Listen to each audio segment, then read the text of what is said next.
Deus. Vamos ler então a Bíblia no livro de Atos dos Apóstolos, no capítulo de número 2. Nós vamos ler dos versículos 1 a 13. Você pode acompanhar com a sua Bíblia, não pode compartilhar, mas você pode também assistir aqui pelo telão tranquilamente. Atos, capítulo de número 2, a partir do versículo 1 até o versículo 13. Chegando o dia de Pentecoste, estavam todos reunidos num só lugar. De repente, veio do céu um som como de um vento muito forte e encheu toda a casa na qual estavam assentados. E viram o que parecia línguas de fogo, que se separaram e pousaram sobre cada um deles. Todos ficaram cheios do Espírito Santo e começaram a falar noutras línguas, conforme o Espírito capacitava.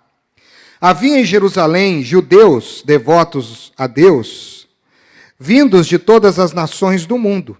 Ouvindo-se o som, ajuntou-se uma multidão que ficou perplexa, pois cada um os ouvia falar em sua própria língua.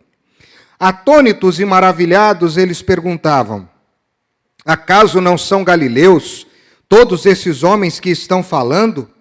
Então, como os ouvimos cada um de nós em nossa própria língua materna, partos, medos e elamitas, habitantes da Mesopotâmia, Judéia e Capadócia, do Ponto e da província da Ásia, Frígia, Panfilha, Egito e das partes da Líbia próximas a Cirene, visitantes vindos de Roma, tanto judeus como convertidos ao judaísmo, cretenses e árabes, nós os ouvimos declarar as maravilhas de Deus em nossa própria língua.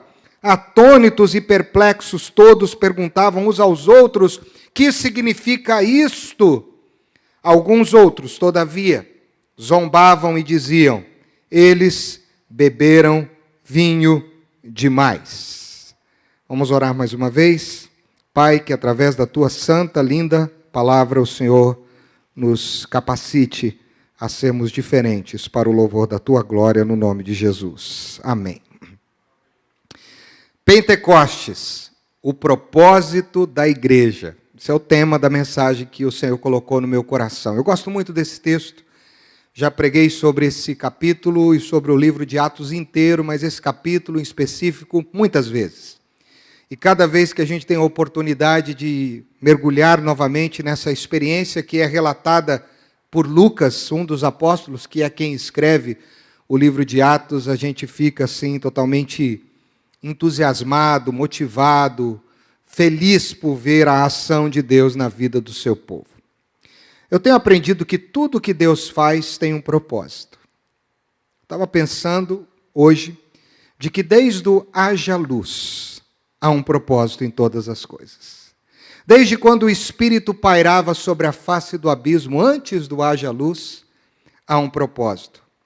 Desde os eventos iniciais da Bíblia, há um propósito de Deus. A arca, os patriarcas, a retirada do povo do Egito, os sinais e maravilhas que acompanharam este povo durante a sua peregrinação rumo à terra da promessa, a jornada desse povo, a entrega das leis, os sacerdotes, os juízes, os reis, os profetas, o menino que nasceu em Belém, o Cristo que viveu de uma forma subversiva, falando de coisas diferentes que as pessoas não conseguiam entender, talvez, mas ele ia explicando através das suas parábolas. As parábolas, com as suas figuras corriqueiras, tinham um propósito.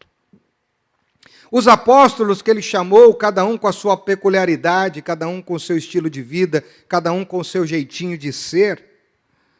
Sua condenação infame, sua morte, sua crucificação, sua ressurreição, sua ascensão, tudo que Deus faz tem um propósito. E o Pentecostes acontece logo depois da ascensão de Cristo. E esse evento na história da igreja, assim como o Natal, assim como a Páscoa, o Pentecostes é um evento extremamente importante na história do povo de Deus, que a gente precisa, inclusive, marcar na nossa agenda, estudar um pouco mais e compreender o poder desse evento na nossa vida hoje, porque há desdobramentos desse evento que aconteceu há tanto tempo atrás, lá em Jerusalém, nas nossas vidas hoje, e continuará acontecendo na vida do povo de Deus até que ele volte. Segundo os especialistas, como eu disse, a igreja nasce nesse evento. E a partir desta data, 50 dias depois da Páscoa, nós celebramos o aniversário da igreja, onde o Espírito Santo se reuniu, aliás, desceu em Jerusalém, no mesmo lugar que Jesus foi crucificado, no mesmo lugar que Jesus foi condenado. Esse Espírito desce agora para dar um novo propósito, um novo significado para a vida daqueles que acreditavam em Jesus, mas nesse momento da sua vida estavam se escondendo, estavam de portas fechadas, estavam com medo, porque achavam que aquilo que tinha acontecido com o seu Cristo também poderia acontecer. O Pentecostes não acontece num momento em que a igreja está assim, posicionada, livremente, dizendo, manda, Senhor, teu Espírito, nós estamos aqui esperando, manda, estamos super animados, e vem Espírito Santo. Eles não estavam como nós estamos aqui cantando, enche-me Deus, enche-me até transbordar. Eles estavam de portas trancadas. Havia um sentimento no coração da igreja, medo. Eles estavam em confinamento social, se assim a gente pode dizer, esses apóstolos. Eles não estavam num grande número de pessoas, era um pequeno número de pessoas. E esses homens e esses discípulos e essas pessoas assustadas estavam ali esperando, mas com medo, com as suas fragilidades, com as suas resistências emocionais, e de repente, que é exatamente isso que o texto diz, de repente, ou repentinamente, você pode olhar isso na sua Bíblia, algo milagroso acontece, algo sobrenatural acontece, e o Espírito Santo desce sobre eles, e eles são capacitados, são motivados a dar prosseguimento ao ministério que Jesus havia iniciado e que ele garantiu que a igreja faria o que os seus discípulos fariam depois que o Consolador viesse. É por isso que ele subiu. Ele disse, eu preciso subir, porque se eu não for, não virá sobre vocês o Consolador. Então, o Pentecostes é uma das datas extremamente significativas na vida da igreja. Mas chega na igreja como nós estamos hoje, quem sabe, muita gente com medo. Muita gente com medo de sair de casa, de vir à igreja, embora nós estejamos aqui, né, tomando todos os cuidados. Eu cheguei aqui na igreja, a gente fez um checklist de limpeza, de asepsia, depois do programa de manhã, e a nossa pessoa da limpeza precisou fazer item por item. Eu fui dar uma olhadinha, lá o pastor Valdemar estava comigo, e ela seguiu todos os critérios. Nós estamos tomando os cuidados, mas nós estamos com medo. Nós estamos amedrontados. Como a nossa geração tem sido afetada por um vírus, por uma pandemia que tem gerado tantos transtornos no meio da humanidade. E aí, hoje, orando, eu disse para Deus, se o sentimento é parecido, o sentimento de medo da morte, se a situação é semelhante, pessoas confinadas dentro da sua casa, será, Senhor, que agora não pode ser o momento de um novo Pentecostes?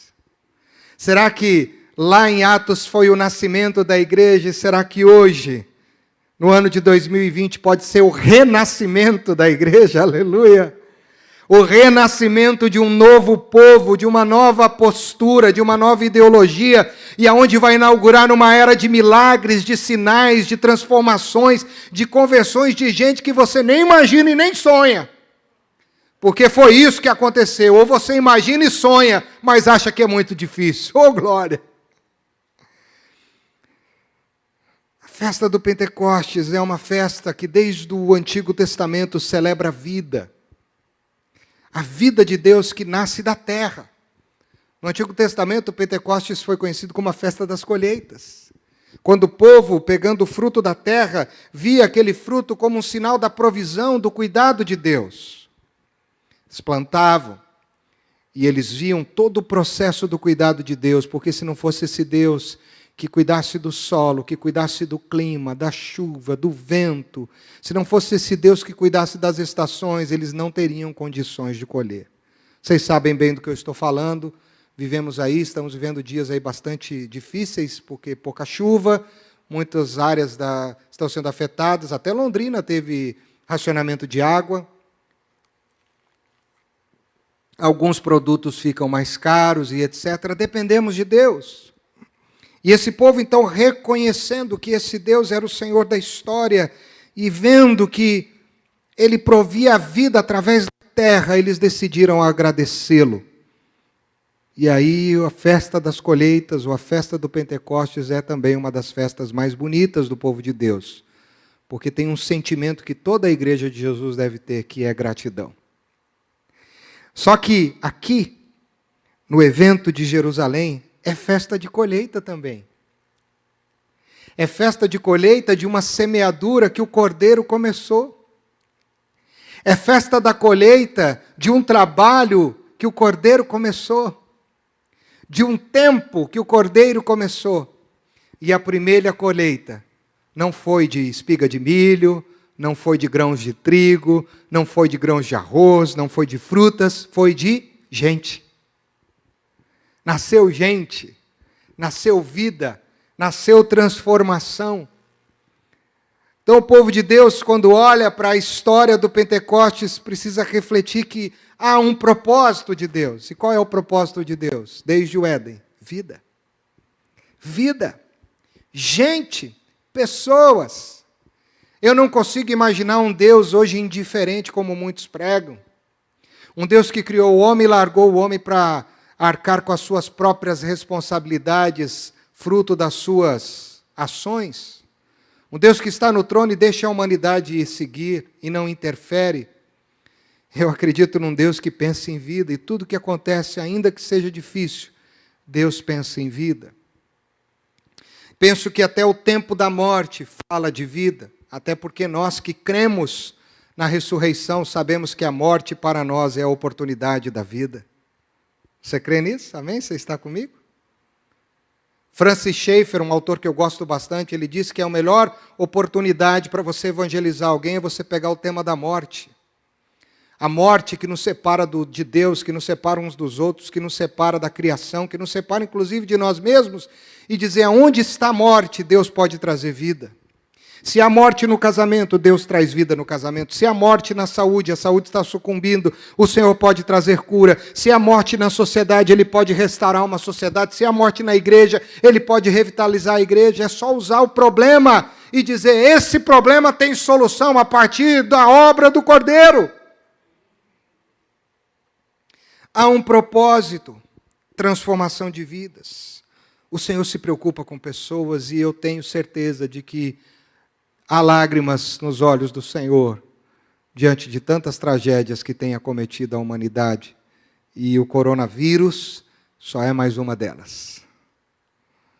Não foi a primeira, e eu tenho certeza absoluta, pelo que Jesus já nos disse, não será a última. E há tantas outras tragédias que a mídia, por não ter interesse, não está divulgando. Então, o Pentecostes é o ambiente onde o propósito eterno de Deus é revelado, que é a vida. E como ele faz isso? Ele faz em Atos, capítulo 2, a partir do versículo 1 até o versículo 4, com uma ação. Qual é a ação repentina? Um derramar. Eu fiquei muito animado quando cantou da chuva, porque a chuva se derrama, e é o que o Espírito estava falando ao meu coração. Deus quer derramar uma nova chuva na vida da igreja, na minha vida. Não de água. Talvez seja por isso que não está chovendo. Seja até por isso que a água não esteja nos tirando o foco.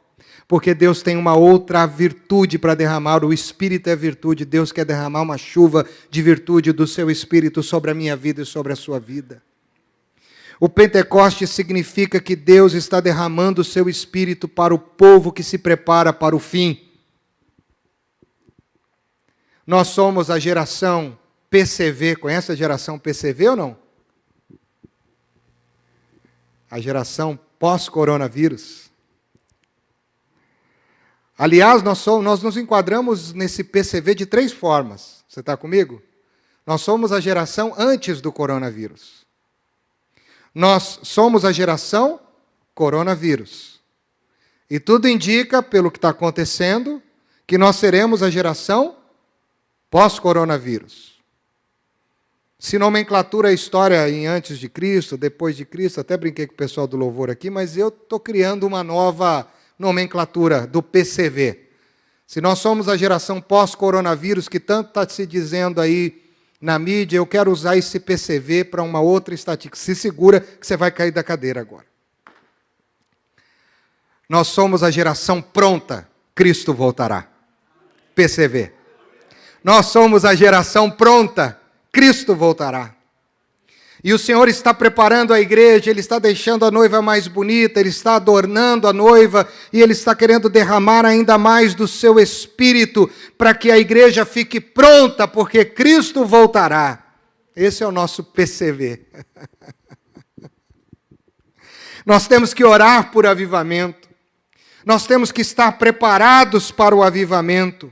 Nós temos que nos concentrar nesse avivamento, porque há muitas vidas que não estão morrendo de coronavírus apenas. Há vidas que estão morrendo de remorso, de amargura, de rancor, de ódio, de raiva.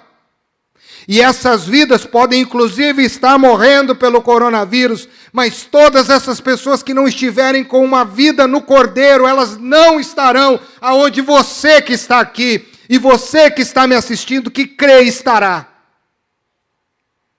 Elas não vão gozar desse propósito da vida, porque nós sabemos que aqueles que não tiverem uma experiência verdadeira com o Cordeiro, elas vão para o inferno. Então nós temos que orar para Deus nos ajudar agora como igreja, para a gente se encorajar, e a igreja de Deus não pode viver com medo, tímida, não podemos ser irresponsáveis. E isso nós não estamos sendo, não é porque nós estamos voltando que nós estamos irresponsáveis. Tomamos todos os cuidados, esperamos um decreto federal, esperamos um decreto governamental, esperamos um decreto municipal, esperamos uma posição da diretoria da nossa igreja no Brasil, conversamos, nos preparamos e voltamos. Mas a igreja não pode viver com medo. A igreja tem que se encorajar. E é no momento do seu medo que há espaço para chegar a coragem do Espírito para você. Porque quem está com coragem não precisa de coragem. Mas quem está com medo precisa de coragem. E se você está com medo, você precisa, como aqueles apóstolos, amedrontados, acuados dentro de uma casa, dizer: Senhor, é um momento certo para que a minha casa, para que a minha vida, para que a minha história, para que a minha igreja, para que a minha cidade, para que a minha nação seja cheia do Teu Espírito. Eu gosto muito do Pentecostes, porque ele é a profecia de Joel sendo encarnada e viva. Que geração que pôde ver isso de uma forma tão especial. A profecia de Joel, capítulo 2, versículos de número 28, onde o Senhor diz: derramarei do meu espírito sobre toda a carne. Vossos filhos, tá lá, ó, e suas filhas profetizarão, seus velhos terão sonhos e os seus jovens terão visões. Derramarei do meu espírito sobre toda a carne. E o que aconteceu aqui, quando é mencionado todas essas etnias de povos, de regiões muito específicas? Lucas toma esse cuidado de nomenclaturar cada povo com a sua cultura. Isso significava, sabe o que? Nações da terra. Totalidade de regiões, com as suas culturas, com as suas línguas e com as suas etnias.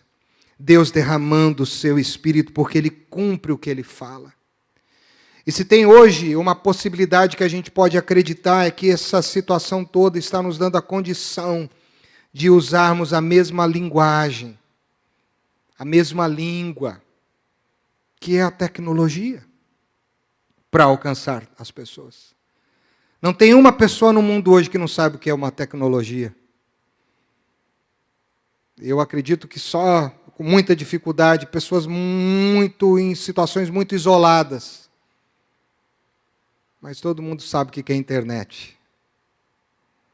Sabe o que é Wi-Fi. Sabe o que é o Google. E o Espírito Santo se derramou para dizer que Deus tem interesse nas nações. E a igreja precisa se preparar. Porque o avivamento vai começar aqui, meus irmãos. Dentro da igreja, dentro de um lugar onde as pessoas estão com medo, mas estão ali dispostas a receber esse Espírito para alcançar gente que a gente nem imagina. Eu não sei para onde essa mensagem está chegando. Nós não sabemos. E tantas igrejas e tantas pessoas que estão pregando. Agora é interessante olhar para essa figura das línguas. Eu fiquei pensando, porque muito se fala e muita gente estuda sobre isso. Obviamente, nós não precisamos nem dizer isso, porque já falamos muitas vezes que aqui não é o dom das línguas da glossolalia, que Paulo vai falar aos coríntios, a língua dos anjos, as línguas que a gente não entende. Aqui foi um fenômeno multicultural, de transmissão simultânea do Evangelho para toda a cultura, e todo mundo entendeu o Evangelho com liberdade.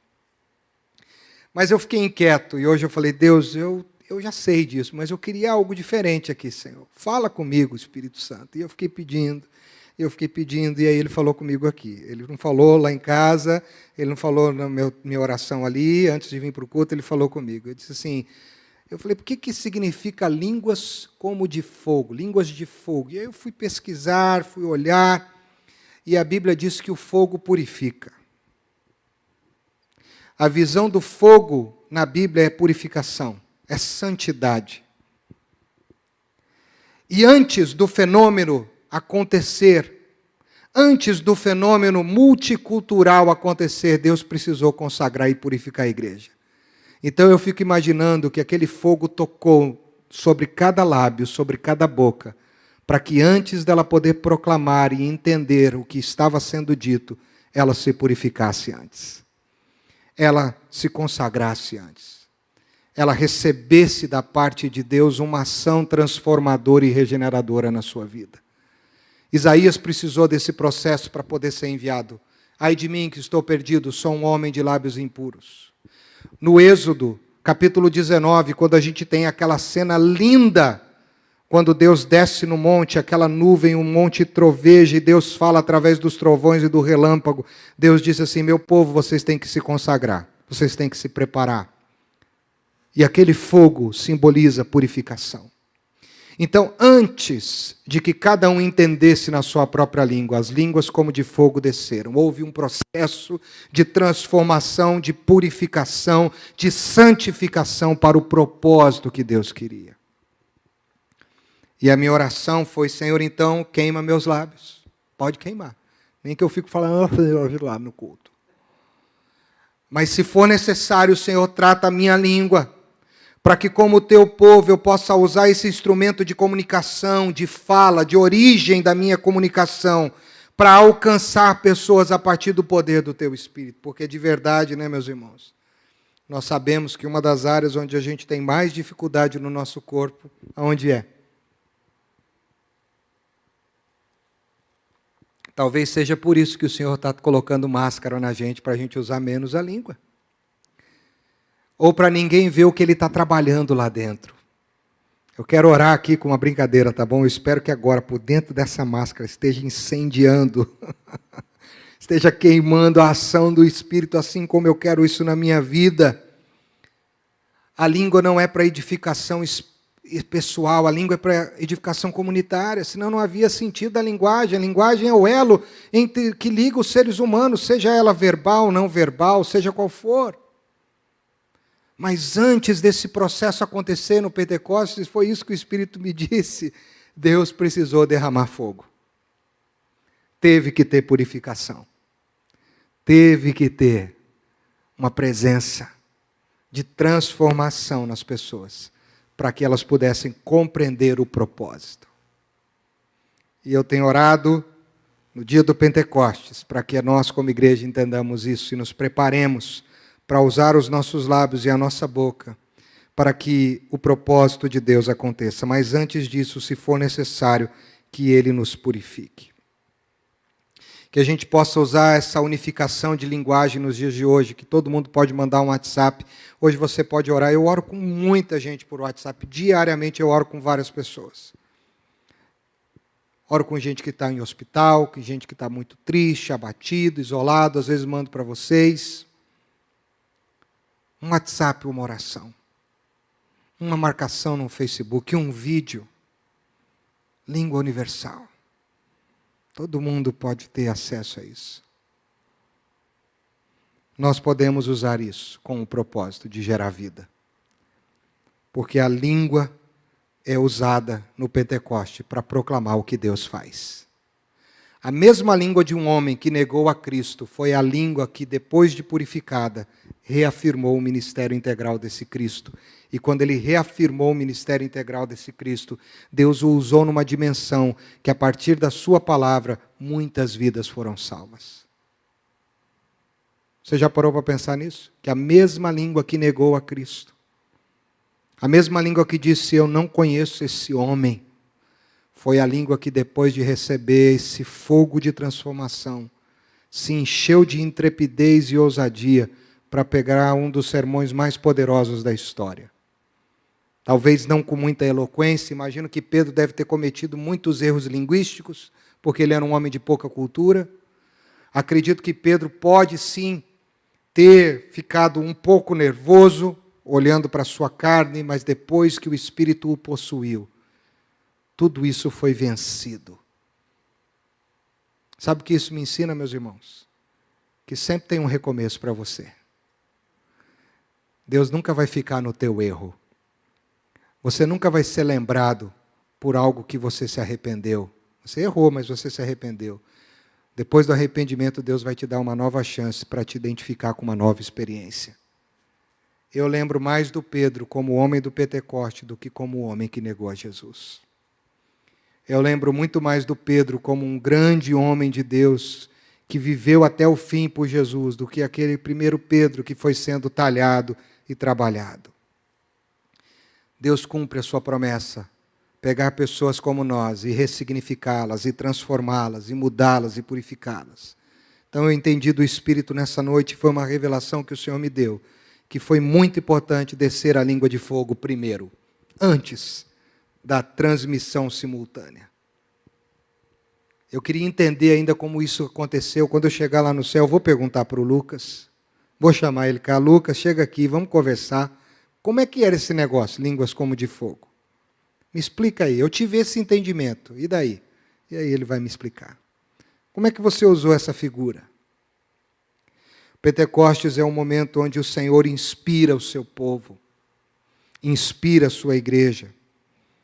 E aí eu quero concluir, porque o nosso culto tem que ser mais curto, te falando algumas coisas sobre o Espírito Santo, e que hoje, nessa noite, nós vamos orar por um novo derramamento e por um reavivamento para essa geração pós-coronavírus, não, pronta.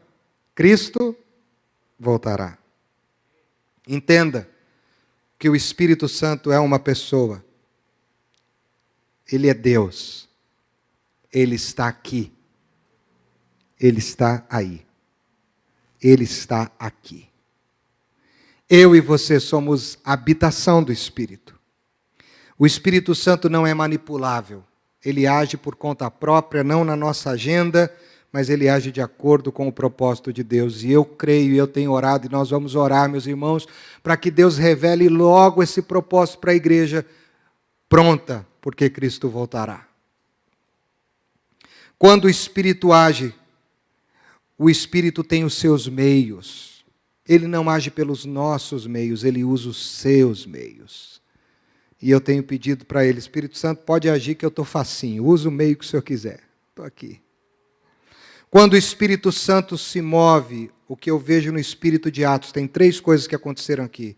Existe um cristianismo comunitário, um cristianismo relacional e um cristianismo utilitário, que é útil para a vida das pessoas. Ele traz unidade, ele traz relacionamento de verdade e ele traz utilidade para a sociedade. O Espírito Santo nos surpreende. Vamos orar nessa noite. Espírito Santo, nos surpreenda. Diga aí com a sua máscara, me surpreenda, Espírito Santo. Diga na sua casa: me surpreenda, Espírito Santo. O Espírito Santo quer que você entenda que Ele não quer só estar dentro de você, Ele quer ser tudo em você. Ele quer que você seja cheio dEle. E quanto mais fraco você se sentir, com quanto menos energia você estiver, quanto mais vazio estiver o seu tanque, existe mais espaço para ser preenchido por esse Espírito. Quanto menos você tem, mais você pode ter dele. Então a grande questão nessa noite é que você clame a Deus, dizendo: Senhor, menos de mim, mais de ti.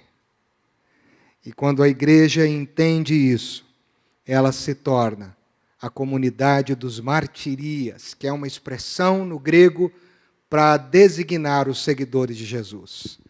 E a palavra martiria, nós até conhecemos essa palavra no português, que é mártir, e muita gente acha que mártir é um herói que deu a sua vida por causa de alguém. Essa não é a melhor tradução para mártir.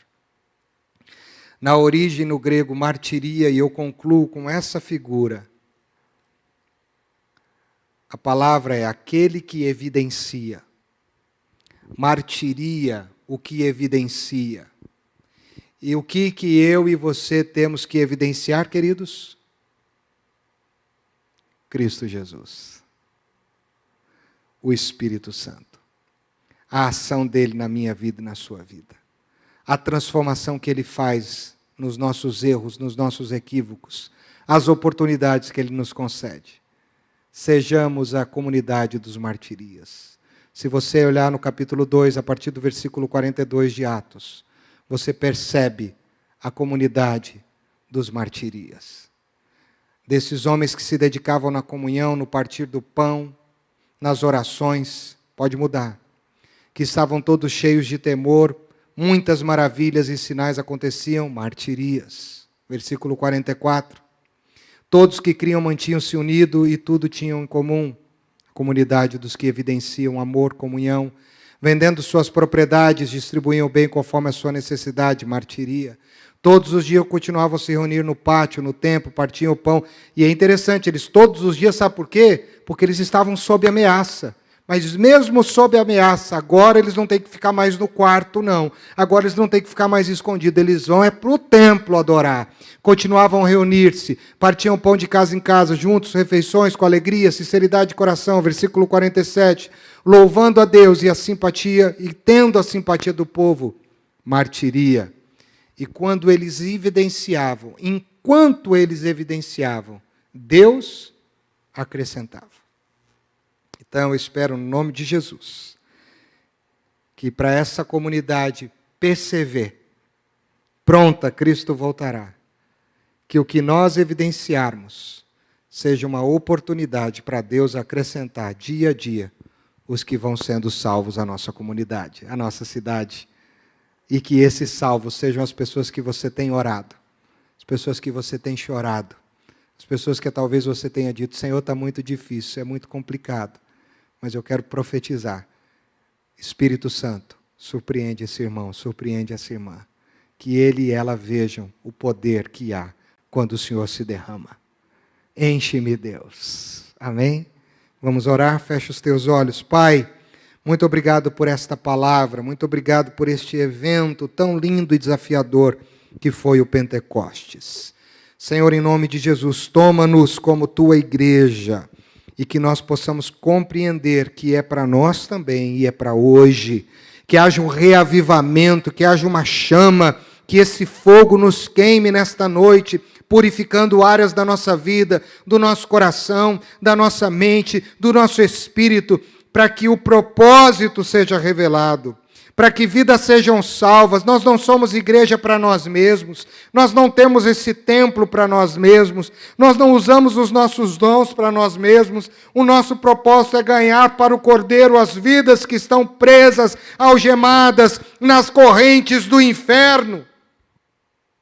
Então ajuda-nos, Senhor, a sermos martirias, aqueles que evidenciam o poder transformador da graça sobre a nossa vida, e que este poder transformador da graça na nossa vida nos surpreenda com o que o Senhor vai fazer. Surpreende a tua igreja no século, Senhor, 21. Surpreenda-nos hoje, Senhor, nesse dia de Pentecostes. E eu profetizo, Senhor, em nome de Jesus, que algo diferente nós vamos viver. Isso aqui não é balela, isso aqui, Senhor, não é jargão evangélico. Isso aqui, Senhor, é fé de que Deus é capaz de transformar um grupo que está acuado, com medo, num grande grupo de homens e mulheres de coragem e de poder que vão abalar as estruturas da terra.